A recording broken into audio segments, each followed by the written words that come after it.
Bonjour et bienvenue à Échangeurs Turcotte, une émission où on parle des grands enjeux qui sont importants pour la population de la MRC. Maria Chapdelaine, c'est la première émission de 2024, donc j'aimerais vous souhaiter une bonne année, des projets, de l'amour, de la santé et pourquoi pas la paix dans le monde, c'est mes souhaits. Aujourd'hui, on va parler d'un enjeu vraiment important, on va parler d'éducation. On sait que c'est un sujet qui était beaucoup dans les médias. On n'a qu'à penser à la pénurie d'enseignants, on n'a qu'à penser aux conditions de travail, etc. On n'ira pas nécessairement là-dedans, mais on va parler d'éducation. On va essayer de centrer ça sur l'élève, sur l'organisation de l'éducation. Qu'est-ce qu'on peut faire, qu'est-ce qui marche pas. Et qui de mieux pour nous en parler que Francis Côté, directeur de la Polyvalente de Normandin, et tu es aussi... président de l'Association des directeurs du Saguenay-Lac-Saint-Jean et de l'Estuaire. Ah, l'estuaire du Saint-Laurent. Oui, okay. Exactement. Parfait. Jusqu'à Bécomo dans ce coin-là. Merci Francis d'avoir accepté ça, cette invitation-là, parce qu'on sait que c'est très polarisant des fois l'éducation, puis on va essayer de faire ça de manière un beau dialogue là-dessus, réfléchir collectivement. Là, on va se poser des questions, on va amener des sujets. Mais avant de commencer, pour les gens qui ne connaissent pas Francis, ce qui serait surprenant dans la MRC Maria Chapdelaine, il me semble qu'il y a un gars connu à cause de l'impro et tout, mais peut-être que les gens ne sont pas au courant de ton parcours. Oui. Puis je pense que c'est important, toi, dans ta réflexion sur l'éducation, ton parcours scolaire. Oui, effectivement, parce que, j'ai pas eu le plus simple des parcours, je dirais. Là. Primaire, secondaire, c'était pas facile. Secondaire particulièrement, où, par contre, j'ai découvert des intérêts au secondaire. Tu le sais, j'étais avec toi. Oui, on est allé à l'école ensemble. Ensemble, puis découvrir l'improvisation, le théâtre, finalement, tout ce qui gravite autour de l'école, ce qui fait que j'ai mis de côté l'école. Et l'entrée au cégep n'a pas été facile. Je suis un des rares étudiants du cégep refusé en sciences humaines, pas de maths. On n'a pas vu ça souvent au Québec. Je savais pas si t'allais Ben, ça fait partie de ma matrice. Ce qui fait que l'école n'a pas su m'accrocher. L'école m'a accroché pour des affaires, mais pour certaines autres, j'ai décroché. Le milieu de vie de l'école t'a accroché, mais le côté pédagogique, académique, là, ça, c'était plus difficile. Exactement. Puis là vient la question, qu'est-ce qu'on fait dans la vie? J'aime donner des spectacles. À ce moment-là, je travaillais avec des enfants, 4 vacances, 15 jours. Bien aimé ça. J'ai dit, bon, on va joindre les deux. Là. Ça va ensemble. Ma mère a été enseignante quand elle était plus jeune. Elle avait délaissé son emploi. Mais bon, j'avais gravité un petit peu là-dedans. Ce qui fait que, nécessairement, ça devenait évident.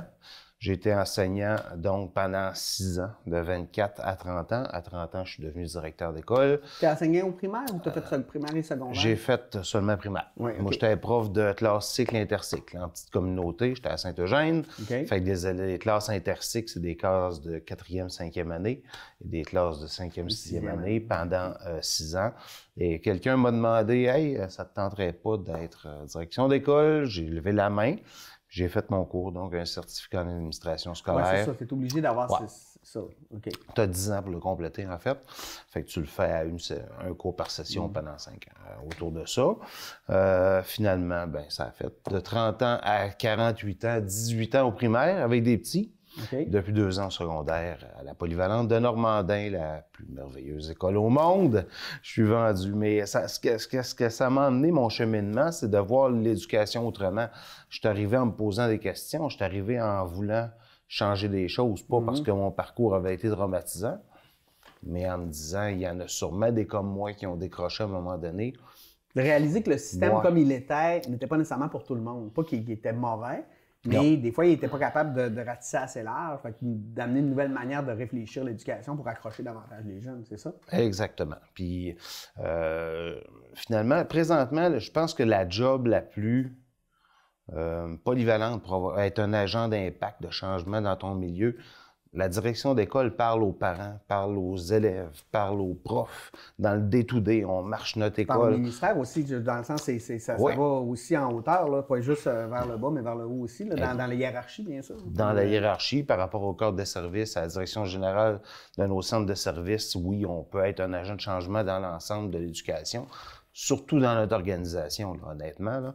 Puis j'adore ça. C'est au quotidien, marcher l'école, voir la face de nos élèves quand ils arrivent le matin, prendre le temps avec les jeunes, c'est vraiment l'aspect que j'ai toujours aimé le plus. Puis c'est ce qui fait le plus merveilleux dans notre job. Là. Puis, moi, là, je me rappelle, là, quand on était petit, là, le directeur d'école, il nous faisait peur. C'est encore de même. Oui, non, c'était sa job dans le temps. Mais oui, non, mais c'est ça. Là, oui. je veux pas nommer de nom, là, mais tu sais, aller chez le directeur, t'avais peur. Ouais. Mais là, moi, je te connais, puis je me dis, il me semble que t'es pas épurant. Pas à tout, vraiment pas. Puis dans le temps, c'était le principal. Ouais, c'était le principal. Puis quand tu y allais, ben bon, on tente de changer ça aussi. Je veux dire, il y a un grand chantier qui se fait présentement dans les écoles secondaires, qui part des écoles primaires en bonne partie, parce que la même démarche est faite aux primaires. C'est l'approche développementale, c'est-à-dire de travailler le lien. C'est à partir du lien que tu as avec les jeunes, tu es capable de bâtir quelque chose. Ça va être ultra payant. Présentement, s'il y a un pépin avec un jeune, oui, je suis capable de lever le ton et de pas être content. Là. Je veux dire, tu vas vapoter dans la salle de bain. C'est sûr que j'aurai pas le ton gentil, puis vas-y, champion. Non, c'est ça. Par contre, l'approche que j'ai, c'est d'avoir un lien le plus possible avec mes jeunes. Les accompagner vers quelque chose de mieux. Puis à partir du moment que tu as besoin de faire une intervention, si tu as le lien-là est créé, là, tu vas être capable d'avoir ce lien-là, tu deviens pas ami avec les élèves, mais tu crées une relation de confiance. Ce qui fait qu'à quelque part, il y a des problèmes quand même, mais le jeune, il t'apprécie, donc il veut pas nécessairement te faire du trouble, tu sais. Mais lui, il y a des problématiques, fait que ça vous permet d'avoir une meilleure communication pour régler ça, pour que tu l'accompagnes, tu le sécurises, tu l'encadres. Exactement. Puis, on prêche par l'exemple. C'est ce qu'on demande, c'est ce qu'on souhaite, c'est ce qu'on sait que nos équipes vont réussir à créer avec les jeunes quand ils vont prendre le temps de les accueillir, de travailler autrement, d'ouvrir le dialogue avec nos jeunes. C'est sûr que d'arriver en avant, donner de la matière, puis de gérer une classe, dit comme ça semble simple pour définir la job d'un prof. Mais d'autant plus aujourd'hui, les élèves ont changé. Oui. Parce que si j'essaie de faire comme moi j'étais quand j'étais à Polyvalente, on n'est vraiment pas la même clientèle et vraiment pas en 2024 aujourd'hui. On est ailleurs complètement. Fait que l'approche doit changer. La direction d'école, les profs... Il n'y a plus de coups de règle. Ouais, c'est ça. Nos parents ont vécu ça. Oui, absolument. Puis on se disait que ça n'avait pas de bon sens. Je veux dire, dans le temps, un coup de règle, puis 3 Notre Père, tu réglais des problèmes d'éducation. Rendu à nous autres, c'était R1, R2, R3. Ouais. Fait qu'on avait fait une procédure, tu faisais signer ça par tes élèves dans l'agenda au début de l'année. Puis ta charte de comportement, c'était R1, R2, R3, R4. 4 prises, sors du système, tu n'as plus ta place. Aujourd'hui, on travaille complètement différemment. Puis tant mieux, parce que les jeunes ont besoin d'autre chose. Là. Puis c'est pas les jeunes qui sont le problème, qui font un problème dans l'éducation. C'est normal qu'on a à s'ajuster. Là. Fait que jamais qu'on devrait jeter la pierre aux jeunes en disant « sont plus comme on était ». Tant mieux. Oui. Ils sont allumés, ils sont informés, ils ont du bagage, ils ont accès à de l'information, comment on va composer avec l'information, comment on va composer avec des enfants très peu nombreux dans les familles, qui sont le centre d'attention des familles. Sont-ils plus revendicateurs, les étudiants, aujourd'hui? Tu sais, dans le sens où ils connaissent plus leurs droits, ils sont capables aussi de mettre des mots sur des problèmes. Je sais pas. Ils veulent comprendre pourquoi. Oui, c'est ça. Ils veulent avoir un dialogue, ils aiment ça. Puis ils vont attendre c'est sûr que si tu réponds c'est de même parce que c'est de même, oui, il va sortir de ton bureau puis il va être en baptême. Ça revient à faire 3 Notre Père. C'est ça, exactement, là, moins coup de règle. Là, je veux dire. Par contre, ils veulent jaser, puis ils veulent comprendre pourquoi, puis ils veulent argumenter. Puis une fois qu'ils se sont exprimés, écoute, on l'a eu. Moi, il y a quand même une raison pour laquelle je vais faire l'application d'une règle. On a interdit les cellulaires dans les classes cette année. Ouais. Les élèves qui sont venus m'en parler très peu, soit dit en passant, on pensait qu'on aurait beaucoup plus de réactions, mais on leur a expliqué que c'était pour leur offrir le cadeau de la déconnexion. L'angle n'était pas « ça dérange le prof, ça te dérange dans ta classe ». Le but était « on va te donner 1h15 de déconnexion ». Ah oui. Tu vas laisser ça dans le casier, tu vas te concentrer sur tes apprentissages, sur ton vécu de classe. Tu vas revenir, puis ton sel va être là, puis tu vas continuer à faire tes choses. On ne veut pas l'interdire. Je ne voulais pas l'interdire dans l'école. C'est un outil de travail, c'est notre nouvelle réalité. C'est comme ça que les gens communiquent. Là. On pense des fois, souvent, les jeunes, ils ne se parlent plus. Au contraire, ils sont toujours en communication. Tu sais, moi, quand j'étais jeune, j'étais tout seul dans ma chambre, je parlais à personne. Là. Exactement. Tandis qu'aujourd'hui, leur sociabilité a changé, elle a évolué vers d'autres choses. Là. Le petit handicap présentement, c'est que si le cellulaire est dans la poche, qui vibre parce que tu as une notification qui fait un lien avec la conversation que tu as eue avec ton ami qui était houleuse avant le cours, tu perds le focus. Oui, absolument. Puis on est des adultes. Là. C'est le premier. Écoute, j'étais au cinéma avec mon garçon hier, ça bip, puis je suis allé voir. C'est ça. On a une conversation entre adultes. Tu es une personne importante dans ma vie, puis je veux prendre le temps. Mais si la vitre du cellulaire allume avec un message qui apparaît, on vient de perdre 3 minutes de conversation, on perd le fil. Là. Puis, moi, j'enseigne aussi. Oui. J'enseigne au cégep. Oui. Moi, là, par exemple, là, on parle de cellulaire, on est là-dedans. Là. Moi, j'adore travailler avec le cellulaire. Plutôt que de leur interdire, je l'utilise en classe. Oui. Est-ce que ça serait pensable par moment dans vos classes au secondaire ou on est vraiment mieux de ne pas aller là-dedans pour ne pas créer de faux espoirs ou je ne sais pas quoi? C'est envisageable. Ça a été vitesse grand V avec la pandémie où on a appareillé tous les élèves. Nous, en tout cas, dans notre centre de service, ça a été un choix. Ça n'a été pas le même partout, là. Mais nous, on a équipé tous nos élèves de portables. Sauf que c'est pas parce que tu équipes technologiquement que la pédagogie, que l'utilisation adéquate pédagogiquement de la technologie, c'est quelque chose qui est naturel. C'est pas vrai. Les élèves arrivent plus comme avant, meilleurs que nous autres. Ils arrivent avec une approche différente puis une utilisation de l'information puis des appareils qui est différente. Oui. Maintenant, notre job, c'est de l'adapter. Oui, tu l'as dit tantôt. On avait une conversation l'autre jour où tu me parlais d'utilisation de ChatGPT ou de l'intelligence artificielle dans les travaux, puis comment vous allez maintenant intégrer la réflexion avec l'intelligence artificielle, plutôt dire on va seulement combattre. C'est parce que le constat, c'est que aujourd'hui, rien ne peut nous garantir que tu peux pas être sûr à 100% que quelque chose a été fait ou pas par ChatGPT. Fait que ce qu'il faut que tu fasses, c'est que tu travailles en aval, puis tu changes ton processus d'évaluation. Parce que c'est ça qui a changé, en fait. T'sais. Exactement. Puis moi, après notre conversation, qu'est-ce que tu penses que j'ai fait? Je suis arrivé à ma première rencontre de profs de secondaire 5, secondaire 4, puis je leur disais, OK, là, je viens de parler, bon, on s'enligne vers quoi au cégep? Préparons nos jeunes. Parce que oui, il y en a déjà un peu. On n'en a pas eu des tonnes, mais ça va être de plus en plus omniprésent. Soyons un coup d'avance et alimentons la réflexion quant à l'utilisation de la technologie. Maintenant, on utilise Usito. C'est quoi Usito? Usito, c'est l'équivalent d'un dictionnaire électronique. OK. Maintenant, oui, exactement. Maintenant, il est intégré aux examens du ministère avec la surveillance, etc. On barre le réseau. Il y a bien des mesures pour mettre ça en place. Mais maintenant, on travaille autrement. J'achète plus de dictionnaire avec papier, puis c'est normal. Parce que chez nous, rarement, je vais dire, bon, je vais me lever, je vais aller fouiller. Est-ce que... J'ai encore le mien de 1984, puis il est encore relativement bon. Ouais. J'en ai besoin une fois par 2 ans. Mais tu sais, on est ailleurs. Fait que c'est à nous d'amener la réflexion ailleurs au niveau de l'organisation scolaire.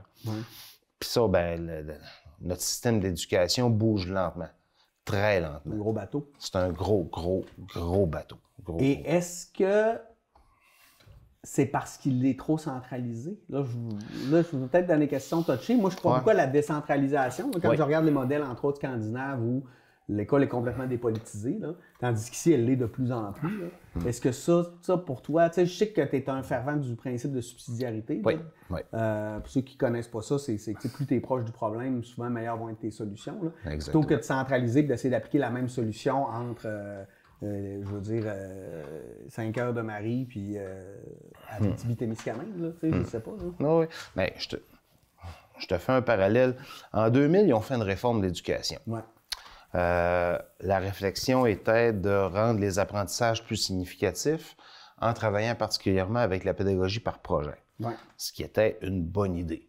Sauf qu'ils ont pris des profs, des équipes écoles complètes, puis ils les ont emmenés à Québec pendant presque 1 an. Ils ont fait des chantiers pour réfléchir l'éducation, ce que ça devrait être, la refonte des programmes, la nouvelle orthographe embarquée là-dedans. Ça a été un gros chantier. Puis après que toute cette réflexion-là a eu lieu, ils l'ont descendu dans les écoles avec des conseillers pédagogiques en reformant les écoles en disant dorénavant, ça se passe comme ça. Mais ils n'ont pas posé la question à chaque école pour voir comment, tu sais, y a-tu des ajustements possibles? Moi, j'ai plus de tel type d'élèves. Y a-tu, tu sais? Ça, ils l'ont pas fait. Puis, tu sais, on a eu un énorme débat sur mettre une note ou pas sur le bulletin. On s'en fout. C'est la facture. Que ce soit un chiffre ou une lettre. Ce qu'on veut, c'est situer le niveau d'apprentissage des élèves. C'est ça le plus important. Mais on s'est éloigné de tout ça. Fait qu'on s'est planté en 2000. Les Ontariens, ils ont été plus brillants que nous autres. Ils ont dit, on va faire l'inverse, on va partir de la base. Par contre, votre idée était bonne, vous l'avez rien que mal amenée. Donc, ils se sont inspirés d'un gars qui s'appelle John Hattie. John Hattie, c'est un gars qui a pris une super étude, voyons, en tout cas, une méga étude, j'ai oublié le nom. Bref, tu prends 1000 études qui sont des facteurs de réussite en éducation partout dans le monde, dont les modèles scandinaves.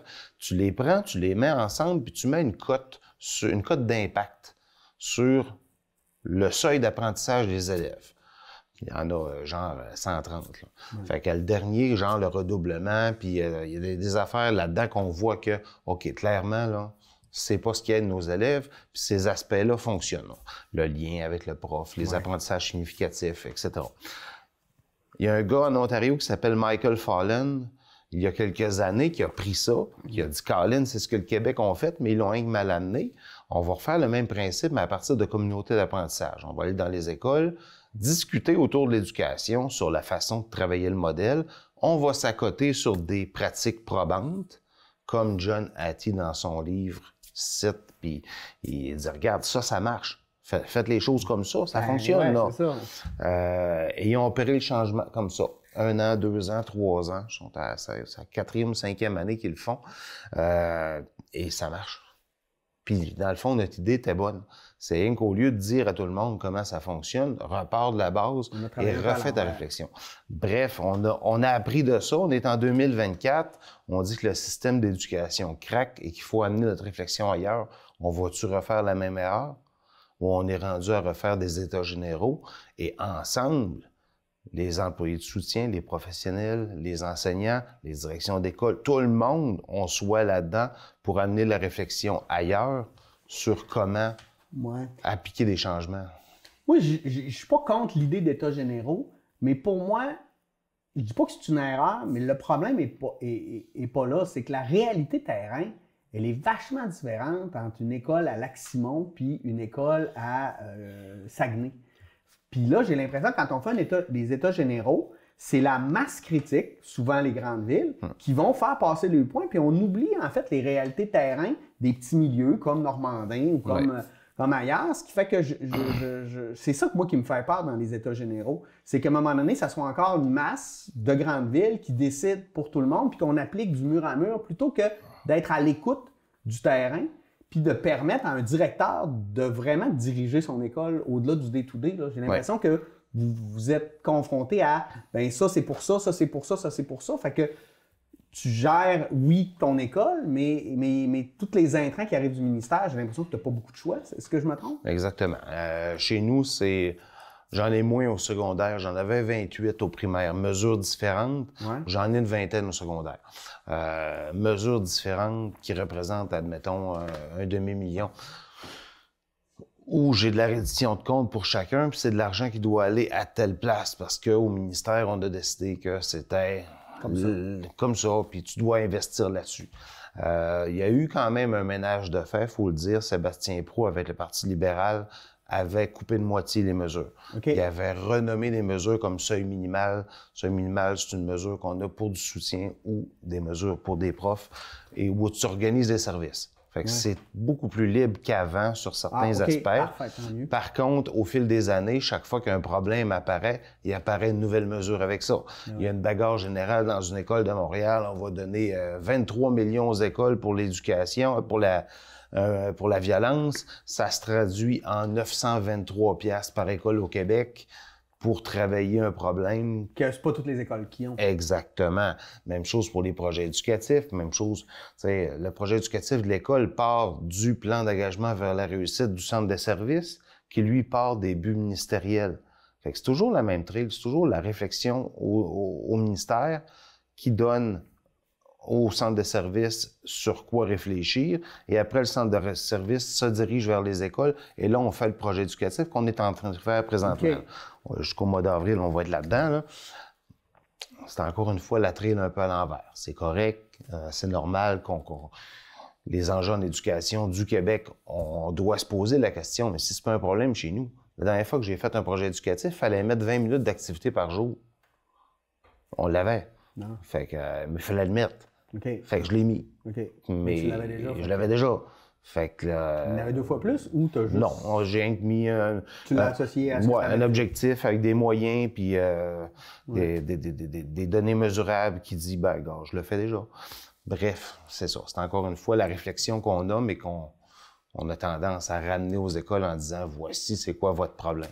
Plutôt que de partir de la base puis monter vers quelqu'un qui va être capable de te donner les moyens d'appliquer tes solutions, on décide des solutions puis on dit, regarde, règle tes problèmes avec ça. Mais je comprends ce que tu disais par rapport aux états généraux. Par contre, l'évaluation. Oui. L'évaluation, là, faire des examens pour obtenir un résultat, c'est contre-productif. Absolument. Moi, j'ai plus d'examen dans mes classes. C'est contre-productif. Par contre, il faudrait évaluer plus.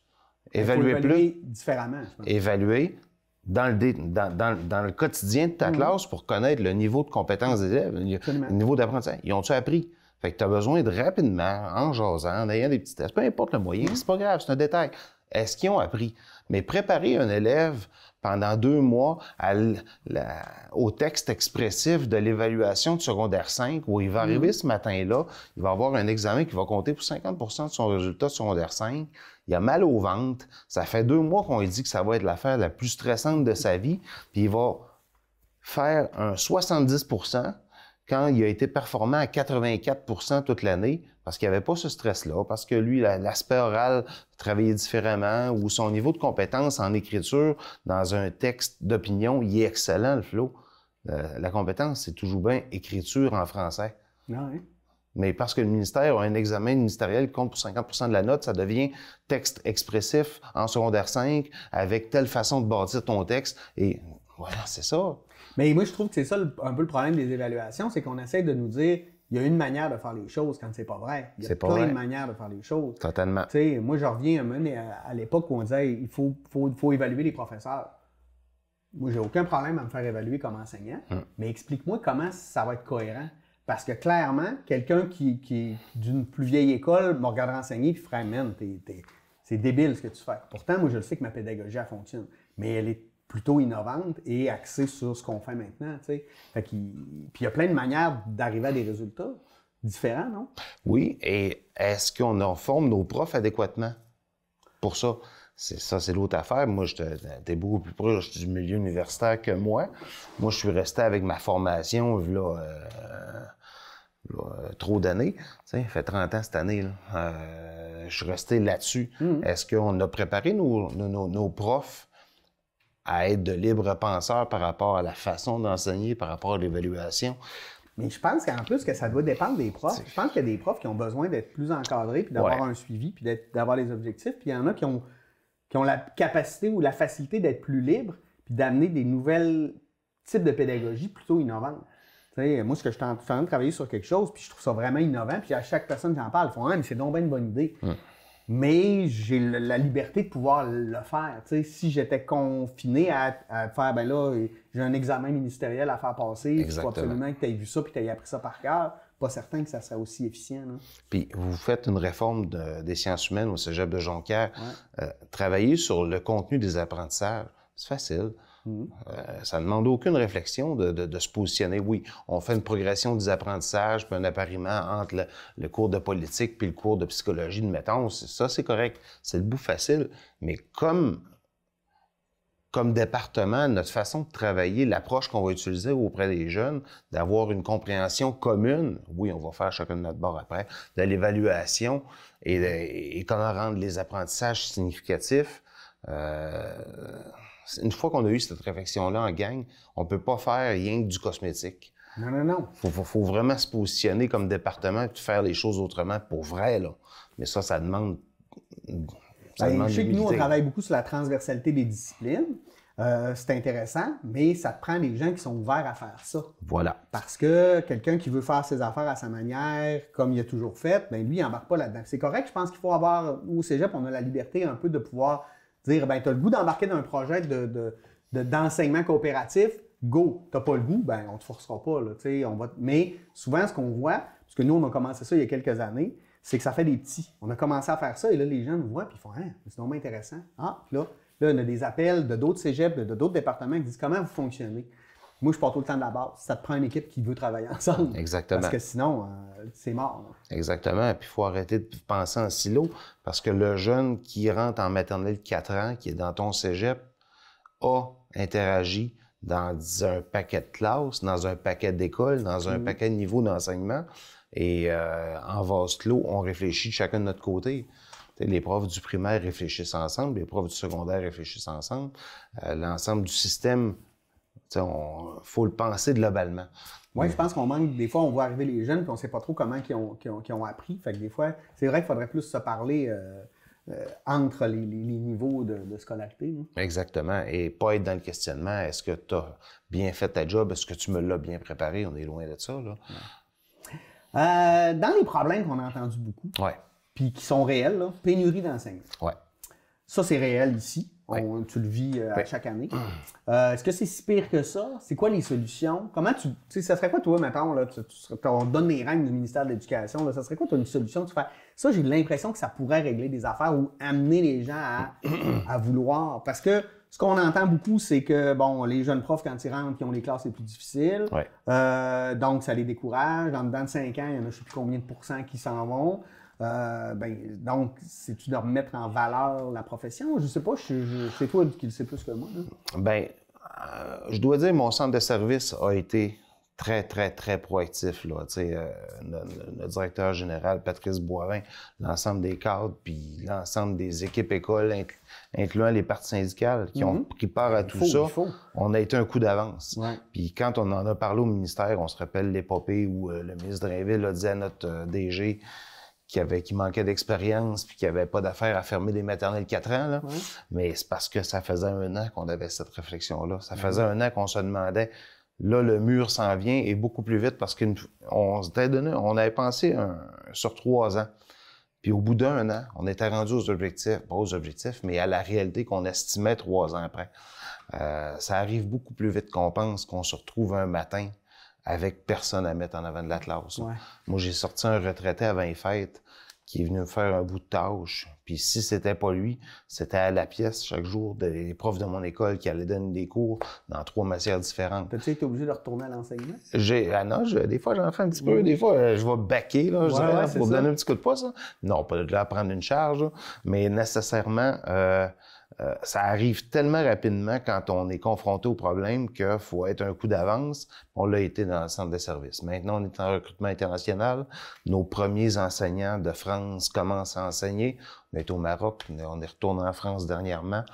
Puis un autre pays joue. Ça reste quand même une adaptation, parce que moi, pour avoir fait des études en France, l'éducation ne fonctionne pas en tout comme ici. Et non, aussi vont être obligés de s'ajuster. Là. Totalement. Mais on n'a pas le choix de penser autrement. Là. Je veux dire, il n'y en a pas. Mon fils est en enseignement de l'anglais. Ils vont sortir peut-être 8, 9 de leur cohorte profs d'anglais pour l'ensemble du Saguenay-Lac-Saint-Jean. Tu sais, je disais, ils ont déjà tous des jobs. Ben oui, ils ont déjà tous des jobs. Puis maintenant, présentement, les ressources humaines engagent. Fait que tu sors de l'université, tu arrives au centre de service, tu te dis, hey, je suis prêt à travailler pour vous autres. Ils t'engagent à 100 Ça veut dire que tu vas peut-être avoir un 20 de cours, le 80 du reste, on va t'attacher au milieu scolaire, puis tu vas avoir de la suppléance, puis fait que tu as un revenu assuré. On est déjà un coup d'avance sur certaines affaires, sauf que la réalité va être quand même la même. Si on parle négativement du milieu de l'éducation encore, si on continue à dire que c'est terrible et qu'il se passe pas des belles choses... Parce que c'est vrai qu'on entend beaucoup ça. Oui, un prof a été attaqué, ben là, il se me fait cracher dans la face. Mais ça, c'est des réalités aussi. On peut pas les nier, fermer les yeux face à ça, mais il faudrait aussi parler autrement puis montrer aussi les succès. C'est pas c'est pas l'ADN de nos bulletins de nouvelles. Non. Puis je comprends ça parfaitement. Puis quand on arrive en contexte, une convention collective, c'est au quoi, 4-5 ans, puis quand on arrive pour parler de notre réalité, c'est sûr qu'on soulève les défis qu'on a, plus qu'on soulève les beaux matins avec des beaux sourires ou l'élève que tu as fait réussir de par ton approche. Par contre, faut quand même avoir les deux côtés, parce qu'on n'a pas tout le temps. Puis la dernière chose, ben écoute, il n'y a pas de solution miracle par rapport à...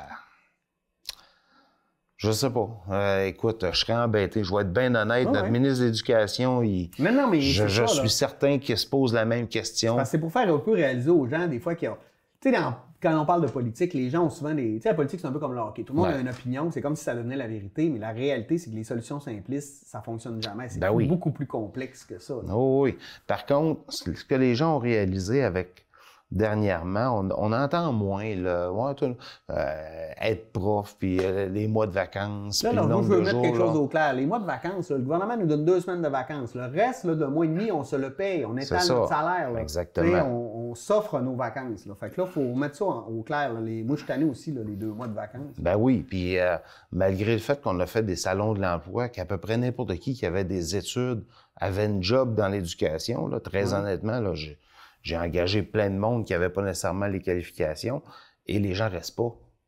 Ouais. Fait qu'on peut-tu réaliser que, C'est plus difficile qu'on pense. ben, pour être une éducatrice spécialisée, pour être un prof, pour être un psychologue dans une école, ou pour... Faut Parce que tu aies que- autre chose que des Ben bonnes oui. conditions, là. Faut que tu aies vraiment que tu as l'impression de faire ton travail pour les bonnes raisons, de sortir de ta journée de travail, puis que tu as été un agent de changement auprès de ces jeunes-là. Sinon, écoute, Parce qu'en tu iras pas. tout cas, moi, ce que je vois beaucoup en éducation, c'est qu'une des solutions qui fonctionne, puis ça, à peu près tout le monde le dit, c'est d'avoir moins d'élèves par classe. Oui. Mais avoir moins d'élèves par classe, ça prend plus de profs, puis là, on n'a Ben pas de oui. profs, fait que là, on est plus d'élèves par classe. Fait que ça devient un problème. On est entièrement d'accord Ouais. que si on a plus de temps, que la réalité a changé, que, bon, tout le monde s'entend avec ça, mais là, c'est le problème initial, c'est la pénurie. Tout est envisagé, là. Je veux dire, on va réfléchir autrement. Là. J'ai pas l'impression des fois qu'on crée nos propres problèmes. Tu sais, Ouais. la pyramide inversée, là, moi, on me parlait de ça quand j'étais au primaire. Là. On le savait là, que dans ces années-ci, on allait être en pénurie de main-d'œuvre. Puis Ouais. J'ai l'impression qu'on réagit juste quand un problème nous pète dans la face. Oui. Oui. Ben, tout le monde a vu la même pyramide de la population. Quand on était jeune, on voyait ça, on l'avait dans notre manuel. Oui, absolument. Et tu sais, le boom était à 40, 50 ans. 20 ans plus tard, ils sont à 70 ans, puis c'est ça. Il y a moins de monde pour reprendre tous ces jobs-là. On l'a tout deviné, c'est pareil en santé, c'est pareil dans tous les domaines. Toutes les entreprises qui essaient de se développer présentement, le frein majeur, c'est pas l'argent, c'est pas la demande, c'est la main-d'œuvre. Oui, c'est ça. Fait que là, comment on aurait pu? Mon Dieu, je sais pas. C'est Non, embêtant. puis c'est intéressant ce que tu dis, parce qu'il y a beaucoup ça, hein, vous avez vraiment des bonnes conditions, arrêtez de chialer les profs, mais pourquoi d'abord, il y en a autant pas des profs, c'est peut-être que c'est pas si cool que ça, enseigner, ou qu'il y a Ben, beaucoup c'est de- clair. il y a d'autres problématiques que les gens voient pas, là. On parle beaucoup des fois que le système est rendu un système à 3 vitesses, là. Oui. Tu sais, bon, le privé, ça c'est une affaire, j'embarque pas là-dedans, là, parce que, bon, le privé, il faut pas oublier que c'est quand même financé par à l'État à 60 là, donc c'est semi-privé. Mais d'un autre côté, on a le régulier, puis on a les espèces de programmes, options, PEI, sport-études, et tout de même, qui a des coûts d'associés, donc c'est pas nécessairement toutes les familles qui sont capables non plus, tu sais pas. Est-ce que ça, c'est vraiment, sur le terrain, on voit vraiment une grosse différence entre le régulier puis les autres, ou finalement c'est un faux problème, puis ça fonctionne quand même bien, ce système à 3 vitesses-là? Je mets 3 vitesses entre guillemets, là, parce que c'est plus une expression qu'une réalité, j'ai l'impression. Je vais parler pour mon école. Très honnêtement, j'ai été surpris. Ce que j'anticipais, mes enfants ont fait des parcours particuliers, puis j'avais l'image que tu avais les élèves du régulier qui sont les nouveaux perdants du système et ceux qui sont dans des programmes particuliers qui sont l'élite de notre société. Tu sais, honnêtement, j'avais cette vision-là un peu. Je pense que beaucoup de gens, c'est comme ça qu'ils voient les choses. Puis honnêtement, j'ai pas ça chez nous. OK. Très honnêtement, là, dans mon école, c'est pas le cas. Je veux dire, non. Adaptation scolaire régulier, programme particulier, c'est une couleur qu'on donne à ton cheminement, point, puis il n'y a pas d'élitisme là-dedans.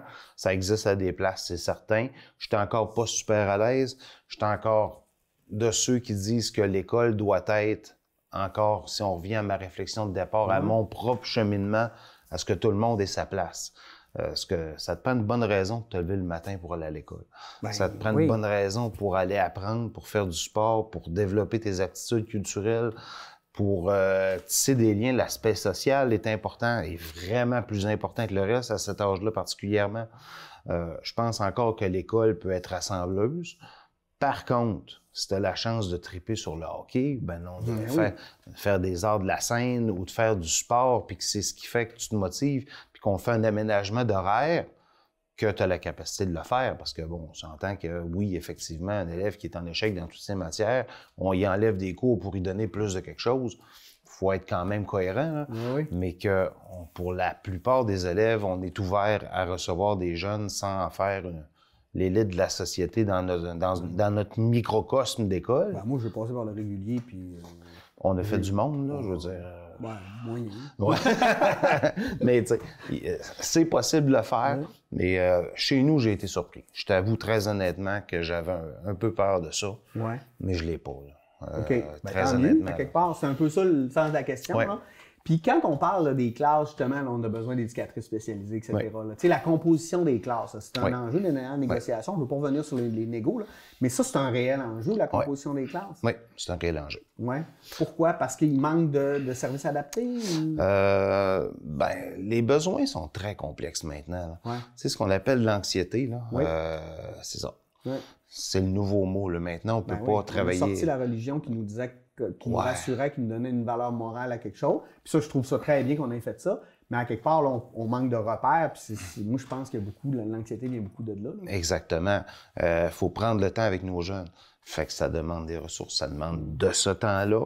Le moins d'élèves possible facilite d'avoir cette souplesse-là, d'avoir un profil de classe qui est un petit peu plus... un élève qui est ultra performant, assis à côté d'un élève qui est en échec depuis 1 an et demi, ton enseignement peut pas être pour les deux en même temps. Là. Je veux dire, tu veux nourrir ton élève qui est allumé, qui en mange, mais à côté, tu as l'autre qui relit sa question 4 fois. C'est d'en prioriser un puis d'oublier un peu l'autre. Ben oui. Peu importe là, qui tu priorises. C'est la pire affaire du dilemme de chaque prof qui rentre dans sa classe ou de l'éducatrice spécialisée qui travaille avec un bassin d'élèves où tu as des besoins qui sont tellement différents. Ouais. C'est crève-cœur de devoir... mais on n'a pas le choix quelque part. Au niveau de la composition de la classe, ben, ça va être de repenser les services d'aide autrement, je pense. Là. Ouais. Enfin, avant, tu avais un nombre de périodes, ce qu'on appelait de la récupération. Là. Des élèves qui sortaient puis allaient travailler des choses avec une orthopédagogue qui revenait en classe guérie. Maintenant, l'aide, on la pense autrement, on l'organise différemment, avec plus de souplesse. On va en profondeur, on va régler des choses au lieu de saupoudrer du soutien. On pense complètement le soutien à nos élèves différemment et c'est nécessaire et ça vient compléter beaucoup mieux la classe. Ouais. Ça, c'est des belles avancées qu'on a. Par contre, on reste avec des classes quand les gens du système scolaire disent que les classes sont tu disais 2 vitesses. Ça reste que c'est très complexe, les problématiques qu'on a en classe. Puis... Peu importe dans la vitesse de qualité, il y a des problématiques aussi au PAI. Voilà, puis aux études, là, totalement, là, puis ça reste extrêmement complexe. C'est juste que c'est peut-être plus facile de les accrocher parce qu'ils ont des trucs qui les motivent. Ça se peut-tu? Tu sais, comme moi, je vois, j'ai un garçon en sport-études, clairement, c'est ça qui le motive à aller à l'école. Ah oui, totalement. Puis c'est sain. Je veux dire, le but, 1, c'est de se lever. 2, rentrer à l'école pour avoir le goût d'être là. Ouais. Après ça, tes maths, ton français, tes sciences, ta langue seconde va s'apprendre beaucoup plus facilement parce que tu veux être là. Si tu enlèves la partie motivation puis que toi, tu es un fardeau, tu auras beau mettre la composition de la classe que tu veux, il veut pas être là. C'est quoi l'importance des parents dans l'éducation? Tu sais, moi, c'est une réflexion personnelle, là, puis peut-être que je vais dire n'importe quoi, mais toi, j'étais à l'école primaire avec mes enfants, puis j'entends une éducatrice parler à un parent, puis le parent, il répond comme « Ouais, mais là, levez-les nos enfants. » Moi, dans ma tête, c'est comme « Non, c'est pas à l'école. L'école va les instruire. » Tu sais, la politesse, le respect, ça doit venir de la cellule familiale. Est-ce que tu vois une différence quand tu as des parents qui accompagnent mieux ou plus adéquatement leurs enfants? Puis est-ce que ça pourrait être aussi quelque chose à travailler collectivement là, au niveau de la société? Là, tu sais, le 0-5 ans, avant qu'ils rentrent à l'école, je sais pas.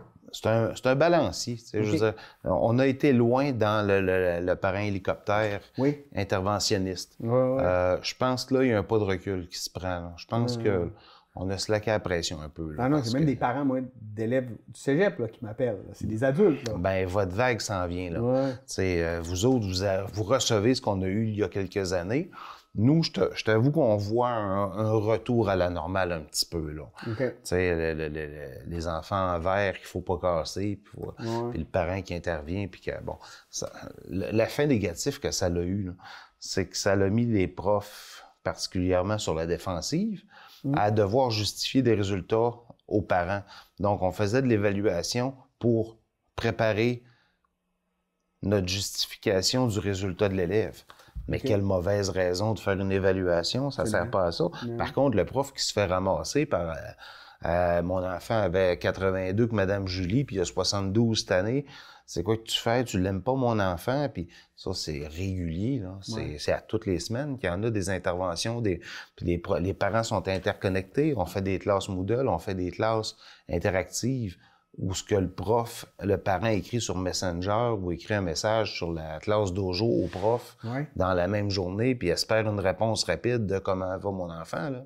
Puis, c'est d'oublier que le professeur, il faut qu'il enseigne, qu'il prépare ses classes, qu'il ben oui. des affaires, fait que là, lui, répondre à ses courriels, c'est pas sa priorité. Ben oui, puis la chicane entre Tommy et Devon, là, elle prend de la place, là, parce que tu as le parent de Devon puis le parent de Tommy qui n'ont pas la même version, puis qui veulent savoir qu'est-ce que l'école va faire avec ça, puis s'adresser au prof en disant, là, vous avez besoin de régler ça, là, parce que là, mon enfant, il vit de l'intimidation.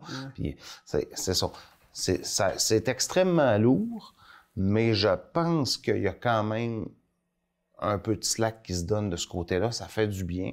Vous autres, vous recevez les maintenances qu'on a eues pendant bien des années, là, avec des parents qui, effectivement, vont mettre le nez dans les affaires du cégep, puis de l'université, puis vont protéger les enfants jusqu'à 25 ans, jusqu'à ce qu'ils aient le job. Là, oui, c'est ça. Mais c'est ça. Tu as parlé d'intimidation. Est-ce que ça... Nous, on vient de la génération intimidation. Oui. On était les intimidateurs. D'ailleurs, je m'excuse à toutes les gens que j'ai intimidés dans ma vie à l'école. C'était une autre époque, je m'excuse. Honnêtement, je m'excuse. Là, on parlait pas de ça, puis c'était comme ça que ça fonctionnait. Puis comme j'avais une grande gueule, ben c'était plus facile d'écœurer les autres, puis de courir vite, parce que j'étais pas fort. Mais bon, aujourd'hui, comment ça se passe à ce niveau-là? Parce qu'il y a quand même, tu sais, des enjeux, des nouveaux enjeux. Bon, l'intimidation, on en a parlé beaucoup, mais là, on parle, bon, là, sans utiliser le mot woke, là, parce que là, ça devient un peu galvaudé, ce mot-là, mais on a des gens maintenant qui vont s'identifier à d'autres genres. Tu sais, des fois, c'est difficile pour l'enseignant qui vient d'une autre génération, mais s'il n'est pas à l'écoute des jeunes, il va mal vieillir un peu comme prof, parce que cette clientèle-là, c'est un peu eux qui décident ou qui évoluent dans la société, là. Comment ça se passe, ça, en ce moment, au secondaire? Ça va super bien. Bon, tant mieux. Parce que les enfants, eux autres, il y aura pas...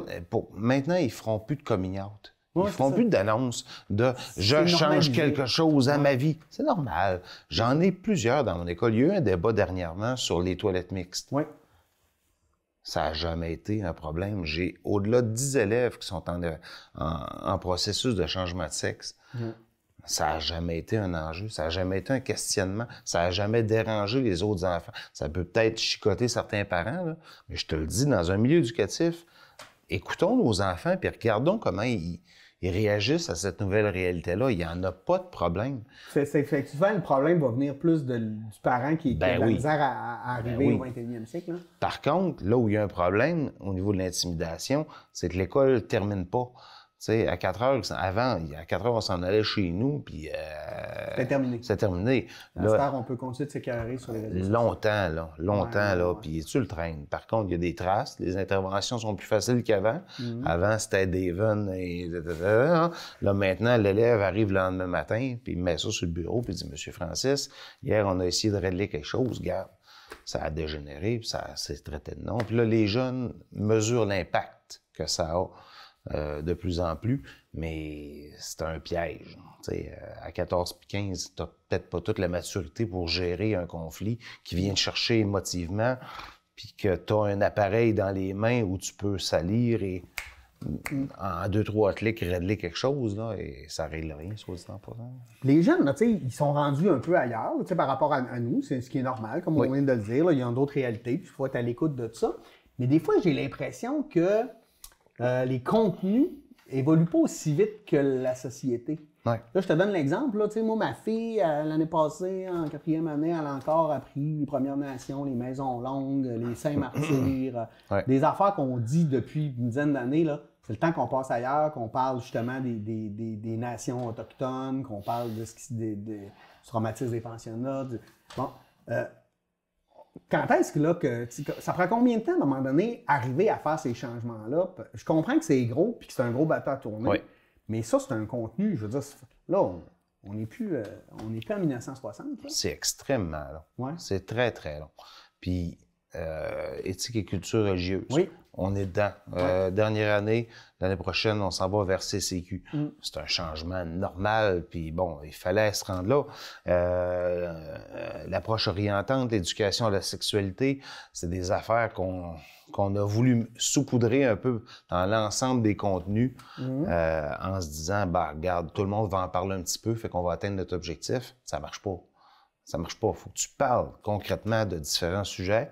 Et ce que tu as soulevé par rapport à l'histoire, par exemple, ça va être qu'une refonte complète des programmes, mais ça va prendre du temps. Ça va prendre des gens qui vont se positionner comme pour réellement se coller à la réalité de notre société, puis nécessairement, ça va passer par nos jeunes. Si les jeunes ne sont pas impliqués dans leur conception de cette nouvelle réalité-là, on va être dans le champ encore. Mais c'est parce que si on continue de leur enseigner encore des affaires qu'on a l'impression qu'il faut enseigner autrement, on continue de les nourrir avec la même moulée. Oui, puis les élèves sont pas à la même place qu'avant. Oui, non, vraiment pas. Ils sont pas à la même place. Fait que ton contenu, en partant, il est plus bon. Tes élèves arrivent plus politisés, ils arrivent plus au courant. Je te dis plus politisés, c'est ma perception, mais je parle avec mes enfants, je parle avec mes élèves, ils sont allumés, ils ont des opinions, ils sont positionnés par rapport à des grands sujets. Bon, ils sont prêts à ce qu'on en discute, là. Mais si on arrive encore avec des contenus, comme tu dis, qu'on a réfléchi il y a 15 ans, sans s'adapter, un, à la réalité, deux, aux jeunes qui sont en avant de nous autres, on est doublement perdant. Oui. Moi, je pense, là. En tout cas, moi, j'enseigne la science politique. Fait que moi, mon objectif, c'est pas de leur faire apprendre des trucs par cœur ou de leur donner une opinion politique, c'est de les outiller à développer leur propre compréhension de la politique, là. Totalement. Tu sais, je pense que c'est là où on serait rendu, là. Totalement. Ouais. Non, mais c'est intéressant, tout ça, là. Oui. Parce qu'il y a beaucoup d'approches. Toi, t'es bon. Dans ton rôle, tu parles sûrement à d'autres directeurs d'école un peu partout. Est-ce qu'il y a une grosse différence, par exemple, parce que c'est l'impression que moi j'ai, par exemple, toi, polyvalente de Normandin, aujourd'hui peut-être plus multiculturel qu'il y a 20 ans, mais on n'est pas au niveau de si tu étais dans le nord, le nord de l'île de Montréal. Non, est-ce que ça apporte des grosses différences quand tu parles aux directions d'école?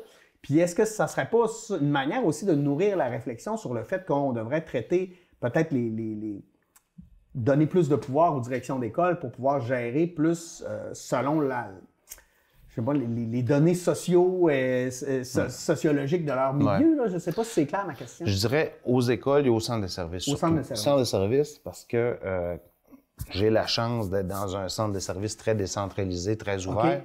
Mais ils ne sont pas tous comme ça, c'est ça que je comprends? Non, ils ne sont pas tous comme ça. Chez nous, cette chance-là, fait que je le pense globalement, oui, mon école, mais l'ensemble du centre de services, avec notre réalité linguistique, notre réalité culturelle, on entre dans l'intégration là, on en a beaucoup depuis 3 ans. Oui, ça a explosé. Ben, là. Oui, c'est normal. Puis c'est normal aussi. La main-d'œuvre, puis bon, la dévitalisation de nos secteurs. Là. Voilà, mais tu sais, je reçois un jeune de secondaire 4 de 16 ou 17 ans qui parle pas un mot français. Le meilleur moyen de lui faire apprendre la langue, c'est de l'installer dans une classe, de le faire interagir avec d'autres élèves. Par contre, pédagogiquement, Caroline, t'as pas l'impression d'enseigner puis de l'aider quand il est en arrière, puis qu'à part quelques activités de francisation, il ne suit pas le contenu de ton cours. Non, c'est ça. Les regrouper ensemble. On va avoir bientôt le bassin pour faire des classes de francisation. Ah, OK. Est-ce que c'est le meilleur moyen de les mettre ensemble, puis qu'ils parlent espagnol? Puis ça amène le phénomène de ghettoisation. C'est ça. Tu sais, parce que souvent, tu es mis ensemble, fait que ce que ça fait, c'est que les gens... Moi, l'exemple que je donne, c'est un Québécois qui s'en va dans l'Ouest canadien apprendre l'anglais. Bien, qu'est-ce qui arrive? Il y a des cours d'anglais dans la journée, mais le soir, il y a rien qu'avec des Québécois puis il parle français. Fait qu'au bout du compte, il apprend moins vite là, que s'il avait été dans une immersion totale, dans une place où il aurait été obligé de parler anglais tout le temps. T'sais. Exactement. Fait que d'où ce que tu nommais tout à l'heure, si le ministère nous dit comment le faire avec notre réalité de nord du lac Saint-Jean, excusez, mais on est mieux d'adapter. Donnez-nous les moyens d'organiser en fonction des besoins de nos jeunes. Du meilleur scénario pour eux autres. Ça, c'est pour un sujet, mais ça touche 1000 sujets que l'intégration des élèves étrangers. Ouais. Si je te reçois une question de l'autre bord, est-ce que l'éducation et la santé doivent toujours être politisées? Est-ce que ça devrait pas être quelque chose d'apolitique, Moi, où on fait pas une réflexion aux 4 ans selon une élection, où on passe la première année d'un mandat d'un gouvernement à dire que ce que l'autre a fait avant, c'est pas bon, puis qu'on va réfléchir à comment faire les choses, puis qu'ils se mettent en action à la 3e année de leur mandat, puis ils sont en élection à 4e. Mais non, mais moi je pense qu'il faut que ça soit complètement dépolitisé, surtout l'éducation. Moi, j'adore le modèle scandinave où, par exemple, là, Francis, tu as une école, ton école, tu as ton budget, là, je dis un chiffre au hasard, tu as 5 millions pour l'année, gère ton école. Les programmes sont décidés collectivement par les gens de l'éducation et non pas politique. Le politique, quand il y a un changement de gouvernement, ne peut pas toucher au programme. C'est le système d'éducation qui fonctionne. Ça amène un autre angle mort, selon moi, c'est que c'est plus difficile d'innover parce que l'innovation vient toujours un peu de l'extérieur et pas de l'intérieur, parce que nous, on est habitués dans nos paradigmes de fonctionner de la même manière. Oui. Mais je pense qu'on peut le faire pareil si on a une certaine ouverture. Moi, je crois beaucoup à ça, la décentralisation. Puis ce que je vois des gouvernements, c'est qu'il n'y a pas beaucoup d'efforts. Au contraire, on essaie tout de ramener au ministère, puis on devient un peu prisonnier, tu sais. Moi, j'ai déjà eu une rencontre avec, là, je nommerai pas de nom, là, mais avec quelqu'un où puis j'avais des projets, puis ce qu'on m'a répondu, c'est je suis parfaitement d'accord avec toi, mais pour le réaliser, il faudrait rouvrir la convention collective et changer le fonctionnement du ministère de l'Éducation. Je ne m'embarquerai pas là-dedans. Fait que moi, je comprends. Parce qu'on est beaucoup trop à l'horizontale. Il faudrait davantage être vertical, selon moi. Mais moi, je suis parfaitement d'accord avec toi. Au niveau de la santé, c'est une autre problématique. Là. Je ne suis pas assez spécialiste pour m'avancer là-dedans. Exactement. J'aurais de la misère à m'avancer là-dedans. Par contre, pour l'éducation, je suis autant convaincu que toi. Mais pour la santé, ce que je suis convaincu, c'est que ça prend des services de proximité. Puis que c'est pas en centralisant à l'intérieur d'une région comme on a fait ici, puis qu'on a enlevé de la direction, mettons, à l'hôpital, que ça va aider. Au contraire, ça prend des gens proches. C'est l'humain. Tu traites l'humain. Exactement. Tu donnes un service, tu sais. Ça, moi, il faut que tu sois proche du monde. Là. Exactement. On le sait tout, là. Va rencontrer quelqu'un pour un problème, puis on va jaser, on va se mettre autour d'une table. Après ça, appelle une boîte téléphonique qui va t'envoyer à 56 affaires. Qu'est-ce qui est le plus efficace? Je comprends que c'est plus cher, mais qu'est-ce qu'on veut, tu sais? On en parlait un peu avant l'entrevue, mais des gestionnaires qui sont sur le terrain, impliqués, qui sont visibles auprès des équipes, qui sont à l'écoute des gens, qui prennent du temps, qui ont du temps une fois de temps en temps pour s'asseoir avec les gens, puis de se faire une tête, puis tu retournes dans ton bureau, puis oui, tu vas avoir les mêmes obligations, tu vas avoir les mêmes contraintes, etc. Mais si tu es capable de réfléchir à partir des gens sur le terrain, ta gestion, ça change complètement la donne. Si ça vient tout du ministère et que c'est centralisé, ben là... Parce que c'est comme partir du principe que la personne au ministère, lui, a toujours la meilleure idée, mais il ne comprend pas la réalité terrain, tu sais. Tu sais, moi, je crois que le ministère de la Forêt devrait être au Saguenay-Lac-Saint-Jean, celui des Mines en Abitibi, de la pêche, parce que les gens sur le terrain, c'est eux qui comprennent le mieux. Tu sais, moi, quand tu me fais dire quoi faire par quelqu'un qui est assis dans un bureau à Montréal puis qui n'a jamais mis les pieds dans une classe, je fais comme... Ouais, je vais t'écouter, mais fondamentalement, je pense que j'ai raison par rapport à ce que tu penses. Exactement, exactement. Puis je reviens, comme je le redis encore, c'est pas pour être têteux, mais je parle à bien des collègues ailleurs au Québec comme président régional. J'estime que notre centre de service est un palier intermédiaire fort intéressant, puis à notre couleur. Mais à bien des endroits, je vais être très honnête, tu as un palier gouvernemental, tu as un palier centre de service, et après ça, tu as les écoles. Ça fait qu'on est loin, souvent de la réalité du milieu. C'est le rapport avec le pouvoir. Hein? Ouais. Tu sais, moi, je dis tout le temps, si tu veux savoir si c'est une bonne personne, donne-y du pouvoir. Ouais. Parce que là, tu vas le voir. Puis les gens avec le pouvoir qui vont être proactifs puis qui vont penser pour les gens, c'est bien différent de quelqu'un qui va s'attacher à son petit pouvoir puis qui va vouloir le garder puis imposer des enfants. Exactement. C'est la différence entre un boss et un leader, à quelque part. Oui, puis nos élèves, les patients dans les établissements de santé, ils ont des choses à dire. Et si on prend le temps d'écouter, je le répète, c'est pas simple. C'est parfait à dire ce matin autour d'un bon café. C'est pas aussi simple que ça. Mais si ça oriente, ça teinte nos réflexions, ça teinte qu'est-ce qu'on veut amener comme changement ou l'angle qu'on a à donner à nos réflexions, c'est déjà un gros pas, là. Je veux dire, c'est essentiel. C'est là-dessus qu'on va s'arrêter sur cette belle phrase de s'écouter, d'avancer. Merci beaucoup, Francis. Je pense que c'était une réflexion bien intéressante sur notre système d'éducation. Merci à vous d'être là pour cette nouvelle saison. Je pense que c'est important pour nos enfants, que l'éducation, c'est primordial. Puis moi, je pense que collectivement, va falloir que ça devienne une réelle priorité de nos gouvernements. Mais bon, je ne suis pas moi qui va changer ça aujourd'hui. Merci à vous. Bonne année encore. Et puis nous, on se dit à la semaine prochaine pour une nouvelle édition d'Échangeurs Turcotte. Bonne semaine.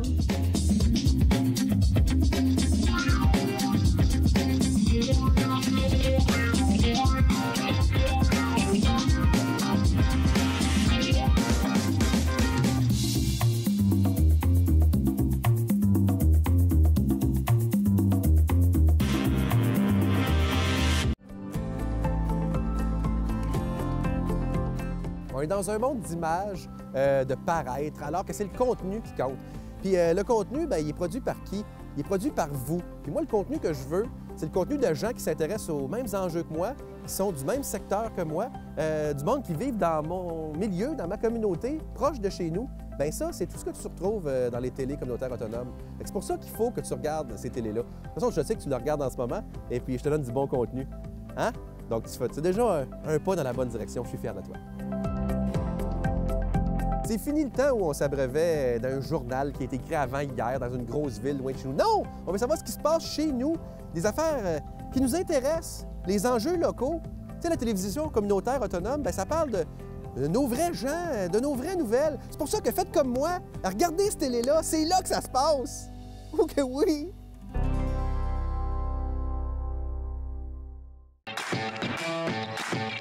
Accès MRC, c'est une émission d'information animée par moi, Isabelle Gagnon.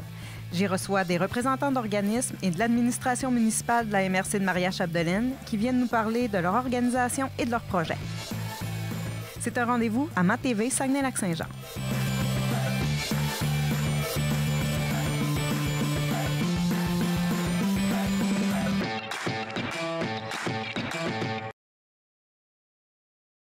Les bénévoles sont partout. Nos activités sportives, de loisirs et de plein air sont rendues possibles grâce au travail de bénévoles. Ici, les bénévoles vous permettent de faire du sport dans votre quartier. Ici, les bénévoles participent à la tenue d'événements locaux. Ici, les bénévoles assurent l'entretien et la signalisation des chemins de randonnée. Dans votre centre communautaire de loisirs, votre association sportive ou votre club de plein air, tout prend vie grâce aux bénévoles.